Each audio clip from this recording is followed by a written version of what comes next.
अस्सलाम वालेकुम स्टूडेंट्स। आज का हमारा टॉपिक है इंग्लिश ग्रामर के अंदर टेंसेस का। और टेंसेस के अंदर हम प्रेजेंट टेंस की सेकंड कैटेगरी प्रेजेंट कंटिन्यूअस के बारे में पढ़ेंगे कि प्रेजेंट कंटिन्यूअस होता क्या है। पहले मैं आपको बताता हूँ प्रेजेंट कंटिन्यूअस के सेंटेंसेस को पहचाना किस तरह जाता है या बोले किस तरह जाते हैं। ऐसा कोई काम जो हम इस वक्त कर रहे हो, जिस तरह अभी मैं यहाँ पर कुछ लिख रहा हूँ, तो ये जो मैं भी काम कर रहा हूँ ना, ये कंटिन्यूअस में होगा, प्रेजेंट कंटिन्यूअस में होगा। ये अगर मैंने काम अब मैंने लिख दिया, अब मैं बोलूंगा तो ये पास्ट हो जाएगा क्योंकि मैंने लिखा हुआ है ये। और अगर मैं आपसे कहूँ कि मैं यहाँ पर कुछ लिखने वाला हूँ, तो ये हमारा फ्यूचर कंटिन्यूअस में चला जाएगा। तो इस तरह अगर देखा जाए तो हमारा प्रेजेंट कंटिन्यूअस जो है, ऐसा कोई काम जो हम कर रहे हों, वो प्रेजेंट कंटिन्यूअस कहलाता है। इसकी पहचान में आ जाता है रहा है, रहे हैं वगैरह। मतलब फॉर ज्यादातर यही आता है, लेकिन जरूरी नहीं है कि यही है, और भी कुछ आ सकता है। प्रेजेंट कंटिन्यूअस के अफर्मेटिव सेंटेंसेस को बनाने के लिए जो फॉर्मूला यूज होता है वो होता है subject plus helping verb plus verb की first form ING plus object. यहाँ पर मैं वर्ब की फोर्थ फॉर्म भी लिख सकता था, लेकिन मैंने फर्स्ट ही क्यों लिखा, ताकि आप लोगों को समझ आ जाए। अब मैं आपको डायरेक्ट फोर्थ बोलूंगा, आप बोलेंगे फोर्थ फॉर्म होती नहीं है, आपने पढ़ाया कि हमें तीन फॉर्म्स होती हैं वर्ब की। लेकिन जो जिस तरह ग्रामर जो हमारी डेवलप होती जा रही है, उसके अंदर जो है फोर्थ फॉर्म आ गई है। लेकिन अगर आप ये भी लिखें तो भी ठीक है कि वर्ड की फर्स्ट फॉर्म के साथ आप आईएनजी ऐड कर दें। और फोर्थ फॉर्म में भी यही होता है कि फर्स्ट फॉर्म के साथ आईएनजी लगाकर वो फोर्थ फॉर्म बना दी गई है। तो अफर्मेटिव सेंटेंसेस को बनाने के लिए जो फॉर्मूला है वो है subject plus helping verb plus verb की first form ING plus object. Negative sentences को बनाने के लिए जो फॉर्मूला होता है वो होता है subject plus helping verb plus not. Negative का मतलब होता है मतलब इनकारिया जुमले, जिसमें आप किसी काम करने से इनकार या मना कर रहे हो, तो वो आपके नेगेटिव सेंटेंसेस होते हैं। उनको बनाने के लिए सिर्फ एक नॉट का यूज हो जाता है आपके स्ट्रक्चर या फॉर्मूला के अंदर। फिर वही वर्ब की first form ING plus object. फिर इंटेरोगेटिव के अंदर जो है आपके पास पहले हेल्पिंग वर्ब आ जाता है। अब आप बोल रहे हैं कि भाई हेल्पिंग वर्ब तीनों में आ रहा है, हेल्पिंग वर्ब में आएगा क्या?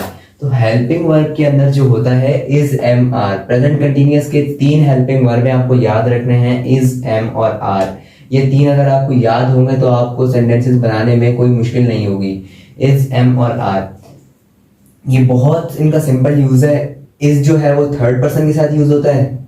उसके बाद एम जो है वो आई के साथ, ओनली आई के साथ यूज होता है। और आर जो है आपके पास फर्स्ट पर्सन के साथ यूज होता है। फर्स्ट पर्सन के अंदर आई, फर्स्ट पर्सन के अंदर आपके पास आई आ रहा है, लेकिन आप आई के साथ आर नहीं लगाएंगे, आप आई के साथ एम लगाएंगे। जिस तरह आपने लिखा आई स्टडी। अगर किसी ने आपसे पूछ लिया हाउ ओल्ड आर यू, तो आप उसको क्या कहेंगे? आई आर नहीं बोलेंगे आप उसको, आप बोलेंगे आई एम 18 ईयर्स ओल्ड, या जितने भी आप जितनी आपकी एज होगी आप वो बताएंगे एम के साथ। जो एम है उसके साथ आई के साथ एम का यूज होगा बस। इसके अंदर आपको ये याद रखना है एम के साथ आई का यूज है, इसके साथ थर्ड पर्सन यूज होगा, और फर्स्ट पर्सन के साथ आर यूज हो रहा है। अगर आपको ये हेल्पिंग वर्ब याद है तो आपको ये सेंटेंस बनाने में कोई मुश्किल ही नहीं है। तो एग्जाम्पल में अगर देखा जाए तो हमारे पास पहली एग्जाम्पल है हसन शरबत पी रहा है। जो हसन है ना, यहाँ पर आ जाएगा वो सब्जेक्ट आपके पास। हसन नाम है, मैंने आपको बताया था कि भाई नाम जो होगा वो नाम या कोई भी आपके पास पर्सन होगा वो आपके पास सब्जेक्ट में आ जाएगा। फर्स्ट पर्सन हो, सेकंड पर्सन, थर्ड पर्सन हो, वो आपके पास सब्जेक्ट में आ जाएगा। यहाँ पर नाम दिया हुआ है हसन का, तो आप हसन को सब्जेक्ट ले लें। सॉरी, कैपिटल आएगा हसन। अब आगे शरबत पी रहा है। अब यहाँ पर अगर आप देखें तो मैंने आपको बताया था ये अफर्मेटिव सेंटेंस है, इसमें कोई क्वेश्चन मार्क नहीं है और कोई इसमें इनकार नहीं हुआ हुआ, तो आपको पता चलेगा कि ये अफर्मेटिव सेंटेंस है। अब आपने देखा भाई अफर्मेटिव को फॉर्मूला क्या दिया हुआ? सब्जेक्ट लिख दिया आपने। फिर आपने देखा कि भाई हेल्पिंग वर्ब लगाना है। अब हेल्पिंग वर्ब आप देखेंगे हसन के साथ क्या लग रहा है? हसन जो है वो एनी नेम है, और एनी नेम जो है वो थर्ड पर्सन में आता है, तो थर्ड पर्सन के साथ इज यूज होता है, तो आपने यहाँ पर लगा दिया इज। इस लगाने के बाद अब आपने देखा कि भाई क्या हमें किसी की जरूरत है? वर्ड की फर्स्ट फॉर्म के साथ आईएनजी की जरूरत है सेंटेंस कंप्लीट करने के लिए। अब आपने देखा कि भाई इसमें वर्ब क्या है? पी रहा है। अब कुछ भी पीने के लिए क्या वर्ड यूज होता है? ड्रिंक का वर्ड यूज होता है। तो अब आप यहाँ पर क्या करेंगे, अब आपने देखा कि भाई ड्रिंक जो है वो फर्स्ट फॉर्म है, अब आपने बोला भाई आईएनजी भी साथ लगाना है, तो आपने क्या किया, आपने यहाँ पर सिंपली ड्रिंक के साथ आईएनजी ऐड करके ड्रिंकिंग कर दिया। ये हो गया ड्रिंकिंग। Hasan is drinking. शरबत को आप जूस कह रहे हैं, कुछ भी कह रहे हैं, हसन इज ड्रिंकिंग जूस। तो ये हो जाएगा आपके पास अफर्मेटिव सेंटेंस को बनाने का तरीका। इसी के साथ साथ जो आपके पास नेगेटिव सेंटेंसेस हैं उनको किस तरह बनाया जाता है। अब यहाँ लिखा हुआ है हसन शरबत नहीं पी रहा है, अब उसमें नहीं का ऐड आ गया है, मतलब नहीं एक वर्ड ऐड हो गया है, इससे आपको पता चल रहा है कि ये इनकारिया जुमला है, यानी कि नेगेटिव जुमला है, नेगेटिव सेंटेंस है। यहाँ पर नेगेटिव सेंटेंसेस को बनाने के लिए मैंने फॉर्मूला लिखा हुआ है। अब आप इस फॉर्मूले को अगर आप ये फॉर्मूलाज याद कर लेना तो आपको इस सेंटेंस बनाने में टाइम ही नहीं लगेगा। अब आपने देखा कि भाई सब्जेक्ट है, सब्जेक्ट आपको हसन दिया हुआ है, हसन जो है वो थर्ड पर्सन है, तो आपको पता चल गया कि हसन यहाँ पर जो थर्ड पर्सन दिया हुआ है वो आपके पास सब्जेक्ट आ गया। आपने सिंपली लिखा हसन, उसके बाद लिखा है शरबत नहीं पी रहा है। अब यहाँ पर अब आप देखेंगे कि आपने सब्जेक्ट लिख दिया नेगेटिव के अंदर, फिर आपको हेल्पिंग वर्ब चाहिए। अब आप देखेंगे भाई हसन के साथ क्या हेल्पिंग वर्ब, हसन के साथ इज ही यूज होगा, क्योंकि हसन जो है थर्ड पर्सन में है और थर्ड पर्सन के साथ इज यूज होता है। तो अगर आप ये हेल्पिंग वर्ब के साथ ये याद कर लें तो आपको बहुत आसानी हो जाएगी आपके लिए। आपने लिख दिया हसन इज। अब यहाँ पर नहीं है, मतलब नहीं है, तो नहीं की इंग्लिश क्या होगी, नॉट। तो यहाँ पर नेगेटिव के अंदर जो है वो यहाँ पर जो है अब नहीं आ रहा है, लेकिन अगर आप देखें तो फॉर्मूला के जो आपके पास नेगेटिव का फॉर्मूला लिखा हुआ है इसके अंदर भी नॉट आ रहा है, तो अब आपने सिंपली यहाँ पे नॉट का ऐड कर देना, नहीं यानी कि not, Hassan is not, helping verb के साथ नॉट आ गया। अब आपने वर्ड फर्स्ट फॉर्म, वर्ड की फर्स्ट फॉर्म से आईएनजी ऐड करके ऑब्जेक्ट लगाकर ये सेंटेंस कंप्लीट करना है। अब आप थोड़ा डायरेक्ट करें, फॉर्मूला को कम देखें ताकि आपको ये जल्दी जल्दी सेंटेंस बनाना आ जाए। अब आपने देखा हसन इज नॉट पी रहा है, यानी कि ड्रिंक, फॉर्मूले के हिसाब से हमें ड्रिंक के साथ आईएनजी ऐड करना है, तो क्या हो गया ड्रिंकिंग, सॉरी ड्रिंक किंग। अब एंड में आप ऑब्जेक्ट लगा दें, ऑब्जेक्ट है आपके पास जूस, सॉरी यहाँ पे जगह कम पड़ गई।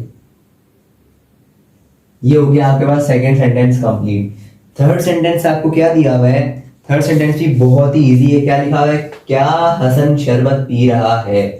यहाँ पर आपके पास क्या आ गया और एंड में क्वेश्चन मार्क आ गया, इससे आपको पता चल गया कि ये आपके पास इंटेरोगेटिव सेंटेंस है।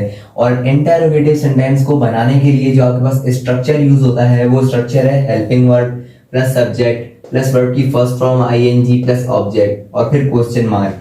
अब आपने सिंपल देख लिया कि भाई यहाँ पर सबसे पहले हेल्पिंग वर्ब आ जाएगा, तो आपने जल्दी से यहाँ पर हेल्पिंग वर्ब लगा। आपने देखा भाई हसन है ना, हसन थर्ड पर्सन में आता है, थर्ड पर्सन का हेल्पिंग लगता है, हेल्पिंग वर्ब लगता है इज। तो आपने यहाँ पर क्या किया, आपने यहाँ पर क्या की जगह इज लगाया।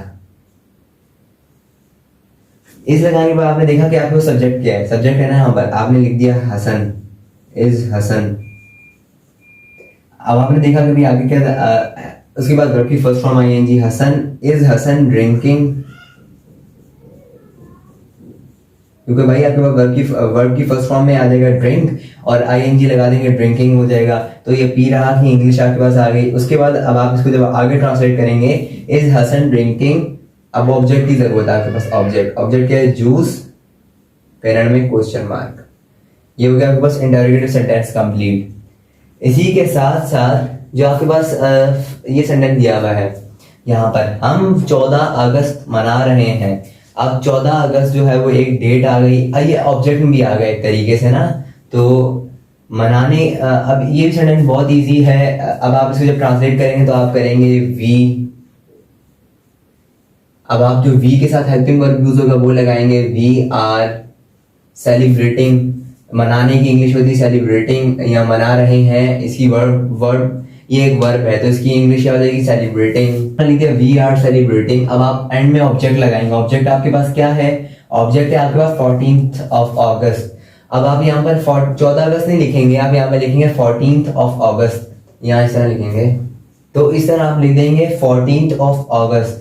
इसी तरह सेकंड सेंटेंस आपको दिया हुआ है, हम 14 अगस्त नहीं मना रहे हैं, तो यहाँ पर आपके पास नहीं का ऐड हो गया। नहीं जो होता है मतलब जब आप नहीं से आपको चल गया कि नेगेटिव सेंटेंस है, और नेगेटिव सेंटेंस को जब आप ट्रांसलेट कर रहे होंगे वो किस तरह ट्रांसलेट करेंगे, आप लिखेंगे सिंपल आपने वही करना है, वी हेल्पिंग वर्ब आ जाएगा आर, फिर आपके पास फॉर्मूले के हिसाब से नॉट लगेगा, फिर आप सेलिब्रेटिंग क्या करके लिख दिया, we are not celebrating 14th of August।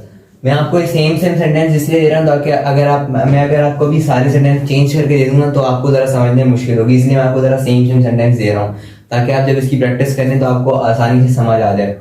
फिर सेंटेंस लिखा हुआ है, क्या हम 14 अगस्त मना रहे हैं। तो अभी कुछ इंटरोगेटिव सेंटेंस है आपके पास। इंटरोगेटिव को सॉल्व करने का तरीका होता है आर वी। आपने इंटरोगेटिव सेंटेंस को भी ट्रांसलेट कर दिया, आपने लिख दिया are we celebrating 14th of August और एंड में क्वेश्चन मार्क। मैं आपको बगैर उसके इसलिए करके दिखा रहा हूँ क्योंकि मुझे तो अभी इसकी प्रैक्टिस हुई भी है, इसलिए मैं आपको जल्दी जल्दी करके दिखा रहा हूँ।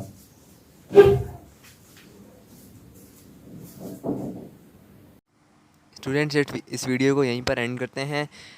इसी के साथ साथ जो नेक्स्ट इसकी कैटेगरी होगी वो मैं आपको नेक्स्ट वीडियो के अंदर पढ़ाऊँगा और बताऊँगा, एक्सप्लेन करूँगा।